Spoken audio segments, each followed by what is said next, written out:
এতদিনে ঝাড়গ্রাম জেলা বিচারালয় নতুন ভবন পেল। দীর্ঘ সময় ঝাড়গ্রাম স্টেশনের পাশে জেলা আদালতের বিভিন্ন বিভাগ ছড়িয়ে ছিটিয়ে ছিল।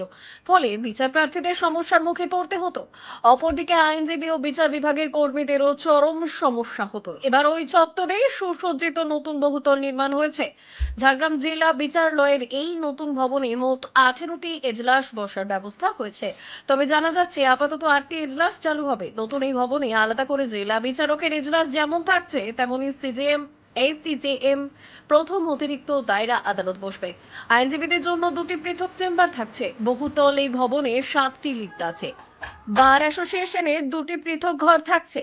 জি আরও সেকশনও এই নতুন ভবনে চলে আসছে। শুধু বিচারক, আইনজীবী ও কর্মীদের জন্য এই সব ব্যবস্থা নয়, এই নতুন ভবনে বিচার প্রার্থীর সাক্ষী এবং বিভিন্ন কাজে আসা মানুষদের জন্যই দারুণ ব্যবস্থা রাখা হয়েছে। সাক্ষী এবং সাক্ষাৎ প্রার্থীদের জন্য আলাদা বসার ঘর, ঝাঁ চকচকে ক্যান্টিনের ব্যবস্থা করা হয়েছে। পুরো ভবনে প্রায় 150টি ঘর রয়েছে বলে জানানো হয়েছে ঝাড়গ্রাম প্রশাসনের পক্ষ থেকে। ঝাড়গ্রাম জেলা বিচারালয়ে নতুন এই ভবন হওয়ায় খুশি আইনজীবী মহল থেকে সাধারণ বিচার প্রার্থী সকলেই। ব্যুরো রিপোর্ট, আজকের ঝাড়গ্রাম।